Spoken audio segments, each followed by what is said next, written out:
You're up bright and early. Yes, well, thought I'd make a start on the day. Any post, was there, perchance? Sandwiches?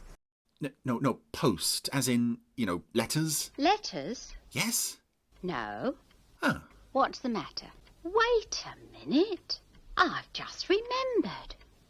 It's your birthday. Oh, well, I wasn't going to say anything, but since you mentioned it... Oh, I'm sorry. And I haven't even got a card. I forgot all about it. Oh, fine. Now go and get dressed and I'll get you breakfast. No, I think it's probably going to be a stay in your jammies kind of day. Oh, hello everyone. Well, yes, as you probably heard, it's my birthday today. I'm 35 years old and obviously with things being the way they are at the moment, any plans I might have had for it, having a clip show or a weird dream or something, have rather gone out the window. Still, it would have been nice to see at least one friend today. I suppose ideally it would have to have been someone who isn't human, to minimise the risk, but also someone who really embodies the spirit of the number 35. Oh, but where in the Jerry Anderson universe could I possibly find someone like that?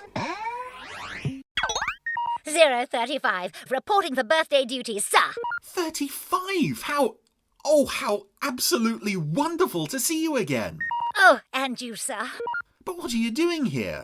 Well, I thought since you're partly responsible for me existing in the first place, it would be frightfully bad form to miss your 35th May Day. Oh, you didn't have any other plans, did you? Oh, no, look, I'm going to hug you, if that's all right. Of course. And if I had arms, I would hug you back. Oh. Sorry, it's just, I haven't seen you in about 3 years. Not since the last series of the Terrorhawks audio plays and that very sad ending when it looked like Mary Falconer had been killed. Oh, that was ages ago. Then you don't know what happened afterwards? No idea. We never heard any more after that. Oh, my goodness. Oh, so all that was just the start of it. Because, you see, Mary, Captain Faulkner, she wasn't really dead. You're kidding. I'm not, honest. Of course, all of us thought she was dead and it was terribly sad, but in fact, she was actually transmatted out to safety. But then that turned out to be a trap within a trap, because then... Oh, and this is the real twist. You'll never guess who the dastardly mastermind behind the whole entire scheme was. You're going to have to tell me. None other than... Oh, cripes, it's giving me the chills just thinking about it. It was time... 35, as much as I'd love to carry on chatting about old times... And we absolutely will once we've finished recording here. Oh, yes, of course. Yes, we probably should get on and make this week's selection on the randomiser. The who on the what? Oh, yes, Zero was telling me about this. Well, let's give it a whirl. How'd you do that without even touching it? Utronic wireless connection, of course. Well, she's a computer. I'm basically a computer. She? The randomiser's a she? Well, of course. All the best computers are these days, Well, if you're any example, I can absolutely believe it. Oh, gosh. I think we have our selection. Oh, this is so exciting. So, today's episode is from Fireball XL5. Good. And it's Convict in Space. Oh, fantastic. One of my favourites. I had that one on video as a kid. Well then, what could be more appropriate for your special day? Absolutely. I can't think of anything better. Right, well, here's Convict in Space. Hoorah! But before we get to that 35er, just between you, me and the listeners, any more little teases or juicy gossip about what happened after the Terrorhawks Series 3 finale? Oh, so much has happened since then. Let's see. Well, once we got Mary home safe and well, that was when Lord Tempo brought back the dinosaurs. Dinosaurs? Really? Yes, the properly big scary ones with sharp teeth stepping on things and going grrr. Wow. But don't worry, we soon sorted that out. Well, that's a relief. Of course, that's when Sistar got elected president. And after that, things started to get really silly.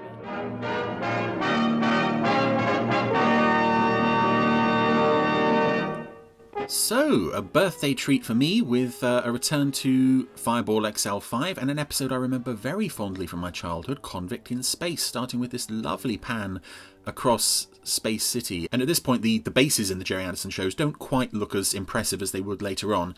This is a sort of mishmash of random installations and buildings and silos and rocket towers kind of all over the place. But it looks very impressive. It looks very big as well. Anyway, someone's sneaking around in some kind of security vault. Got a great big, massive torch to light the way.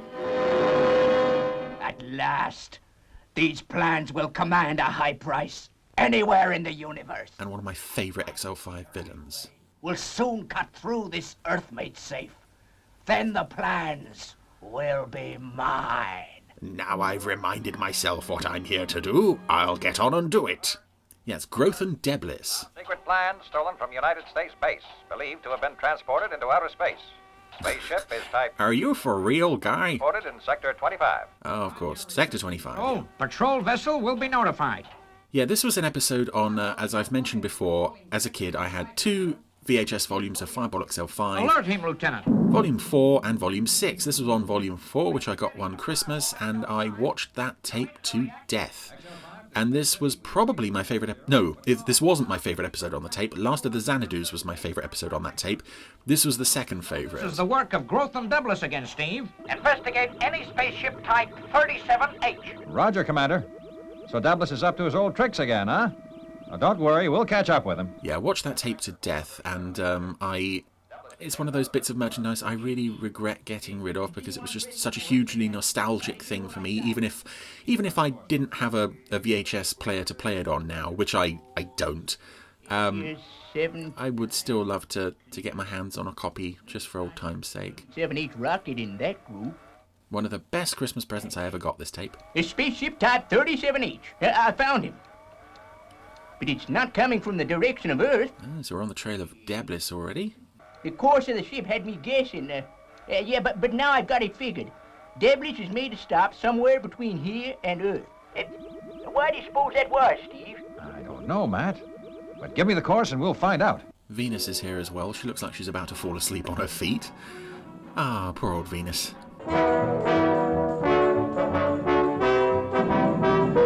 And I also love how a lot of the spaceships in this series look like planes. I don't know if that was a conscious decision or they're just sort of World space kit-bashing old airplane model kits. Oh, they would detect me soon. But the plans are safe. They will never find them. I really like Growth and Deblis because he's got a really sort of... He spotted us, Steve. I want to say scary face. That's not quite... His face isn't quite scary, but there is a sinisterness kind of built into it. On those patrol ships, they're too powerful. Like the irises are slanted. The face is very jowly. He looks very sinister, and yet he wears a dress. Because, real sinister space criminals wear dresses. That's the kind of future we live in is it 2065 this is set? G0, 10 degrees, so... Or 2062. Fire missile. Fire nipples? That's what he said. Oh, that's it. Deblis is hit. Blast missile effective. And of course he's on fire in space. Patrol to Growth and Deblis. If you want to live, you'd better eject. Your ship's about to blow up. You win, Steve Zodiac. This time. Oh, shaking the clenched fist at him. Steve is also assuming that Deblis has oxygen pills to survive in space. He's very casual, just sort of, eject into space, it's fine, we'll pick you up. Any minute now. Get ready. Oh, 1 boom. 2 boom. 3 boom. Oh, a boom so big Steve has to cover his eyes to shield them from the glare. It is 3 months since Colonel Steve Zodiac captured the dangerous spy Growth and Deblis. Oh, just like that, we have a time jump. Deblis was found guilty of universal robbery and was sentenced to 20 years Universal in the prison robbery. planet of Conva, better known as the Space Pen. The Space Pen, yeah, and this episode... You'll never get me to the Space Pen, Zodiac. Never! This episode was aired after Space Pen, quite a while after. I believe it was made after Space Pen as well, and yet it appeared before Space Pen on the old tape that I had. So there we go, bit of an interesting factoid there for you. I also like the reporter's bow tie there, and I've never been entirely sure if that's the same reporter who turns up again in So Colonel Steve... Oh, there he is. And the valiant crew of Fireball XL5... Right. This is the same guy who turns up again in Stingray. As Growth and Deblis is transported to Conva. But one mystery must, it seems, remain. What happened to the top-secret plans Deblis stole? Are they still in space on some remote planet? Did Deblis destroy them? And do you like my bow tie? I do. It's a very, very fine bow tie. Anyway, here are, once again... We are going to rescue Groth and Deblis from Zodiac's ship. Boris and Griselda, Mr. and Mrs. Space Spy, who we've previously heard here in Space Pen. Just when he thinks he will share in the profits, that's when we'll double-cross him. Back on the old SS Thor, which was destroyed at the end of Space Pen, so it would make sense for that episode to be... How's the prisoner, Venus? After this one, but all signs indicate it isn't. XL5 Space Jail, because everything has to have the word space on the front in Fireball XL5 world. Oh, there's Deblis in his cell. Say, that's an emergency red. Hey, Matt, check for a spaceship in difficulties. Roger, Steve. Oh, there's the old Thor disguising its markings again. How many times is it that the XL5 crew have fallen for this ploy? I go over to speech transmission now. Griselda, my love. Yes, Boris. We want them here. And with our rocket disguised, Zodiac will suspect nothing. I love these two. I love that you have a married couple of villains, which you didn't really get in other series. Well, aside from Master Spy and Zarin, obviously. You're not too far away from us, Steve. Maybe not, Matt, but we've got a dangerous prisoner to deliver to Conva. Are there no other spaceships in the area? Yeah, no, Steve. XL5 is the only one. Oh, there you go. There's the old Star Trek trope. The Enterprise is the only ship in range. Okay, Matt, you're right. Once again, Anderson beat them to it. We are answering your call. Stand by. Be with you as fast as we can. Yeah, but even so, you'd think by now they would recognise the voices. Matt, you'd better go across and take a look. And even though the Thor is disguised, they've seen it in that disguise before and they've fallen for it several times. But hey-ho, I'll assume they've fallen for it because of the random order of the episodes rather than the fact that the XL5 crew are generally ninnies. Ready to eject. Okay, Matt. Report back what the trouble is. That's going to head on over and see what's wrong with the XL5 to CX29. mystery ship. Zermatic, our navigator and engineer, across now. Prepare to receive him. Whatever you do, don't sneak up behind him and hit him on the head with your gun. We do this a lot, and everybody... Oh, he's going to do it. Boris has got the pistol up, ready to smack him. And it isn't just Boris and Griselda who keep doing this to the XL5 crew. This seemed to happen to them a lot. And that's it. Matt is down. Boris and Griselda had the door wide open to space. I love the physics in this show. It's like, you can just open the door to space. You're not even going to get a little bit cold. Zodiac, this is Boris. You remember? The space spy. I want you to listen carefully to me. That's coming from the other ship, Venus. And Matt is aboard her. We've been tricked. Oh, no. Not again. Will remain so until you release Groth and Deblis. That is our deal, Zodiac.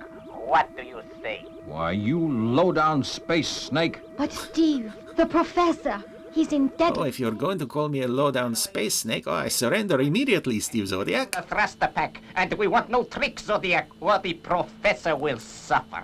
That's it. Deblis is, he's going to be released. He's showing us his crotch there. You win this round. We're exchanging you for the professor. Save your breath, Zodiac. I heard Boris over the radio. You are well equipped on XL5. Venus, why do we pipe our interspaceship communications down to the cells? I'm gonna make sure there are no tricks. That would seem another fairly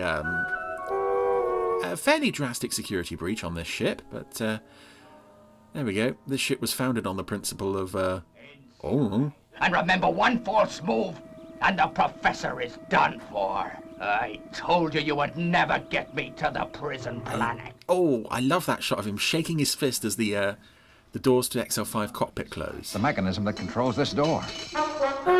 He's just going to break everything. Sounds as though Deblis is smashing Matt's equipment in the navigation bay. He's got a pickaxe from somewhere. Machinery together. Oh, I love this guy. He just looks and sounds so evil. Undetected. Oh, he's not wearing a dress as such. He's got a sort of cape thing that kind of hangs down low enough to be a dress. Deblis is really evil, and with Boris and Griselda to help, he could cook up something real bad. I don't like it, Venus. He's really mean, and he's breaking our stuff. You can get that door open. Yeah, you could always ask Robert to open the door. You do have a super strong robot right there. No? Okay. Well, Deblis has abandoned ship. About to enter the other ship, Steve. We've got to work fast. Hey, Robert could do this. Why didn't I think of that before? Robert, open door. Who's Robert, Steve? Oh, the robot. Hurry, Robert. Open the door, open the door, open the door. Brain the size of a planet and the house mirror, open the door. We'll go to collect the secret. Poor Robert. I think he's the only competent member of the XL5 crew at this point. It was a good plan of yours to keep the professor as a hostage. Yeah. I have other plans. It's such a shame, I think, that Deblis never returned again. Tackle Growth and Deblis. Just everything about this character works so well. Get to those secret plans. I love when David Graham's got a really nasty voice, a really nasty character to play. And it's nice as well to see Boris and Griselda team up with someone as well. I know they were in league with the those wise guys who'd taken over the space pen last time, but this is something a bit different. Deblis sure made a mess of these navigation instruments. We better get started fixing things or we'll never track them down. How are you going to fix... I'm assuming you have spare parts for everything on board. Why would you? That's planet Voldander ahead. Get into orbit, Boris. But we have to land the entire rocket, Deblis. But Voldander, isn't that the planet of volcanoes? Oh, probably. Yeah, everything in XL5 is... all the planets are named after their defining attribute. Yeah, another lovely slow pan across the surface of Voldander. And a particularly massive volcano that looks about ready to blow. Yeah, it does seem strange that they would destroy the SS Thor in Space Pen and then have it return immediately. And, This is taking even longer than I figured. You're doing your best, Steve.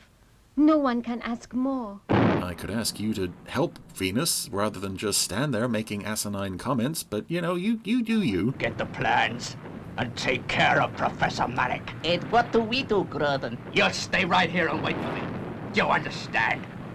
It's kind of almost unnecessary to have the space spies in this because... The volcano, it is going to erupt. They're quite fun characters on their own anyway. Teaming them up with Deblis, he's such a stronger character and far more evil. It's perfect. A good way of disposing of the professor. You don't really need to team them up like this. It would have been fine to have Deblis on his own. Volcano's path.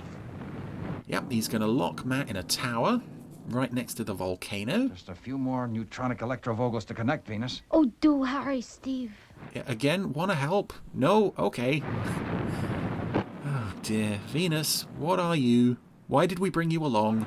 Now, the volcano is about to erupt. Soon it will be no more. And neither will you, Professor.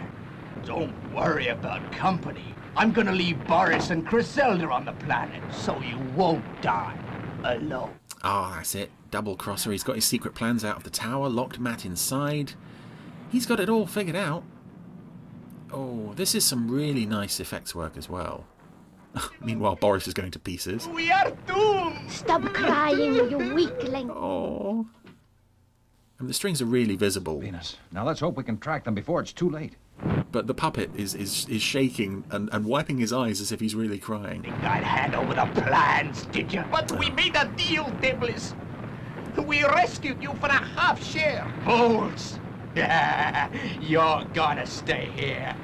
No one makes deals with Growth and Deblis. Why did you not come back, Growth and Deblis?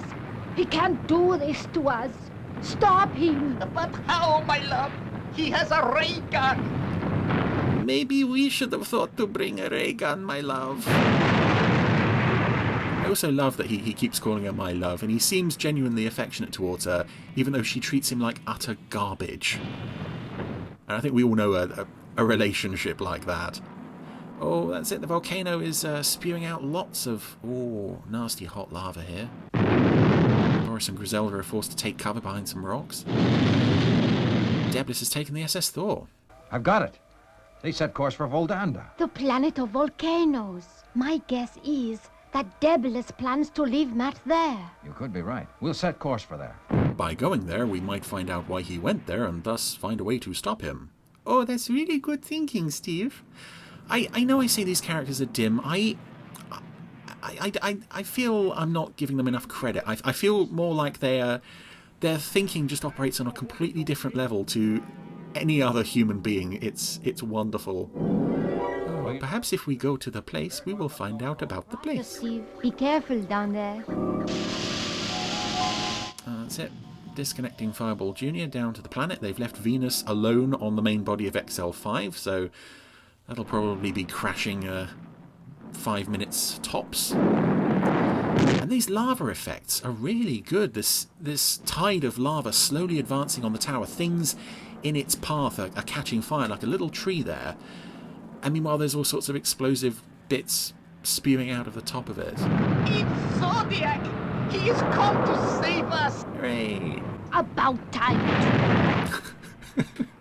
Oh, she's so ungrateful. I love her. Yeah, the effects on this are really good. Bits of the side of the volcano are exploding. The area around the flow of the lava is exploding. Where's Professor Maddox? Quick! Talk if you want to get off this planet alive. And I would have to say this is... Oh, wow, that was a spectacular shot there. I don't know how well this would hold up in HD, but for... I was going to say for XL5 this is really good, and that's not fair because most of the effects in XL5 are pretty good anyway. Most other shows of the time would kill for effects like this.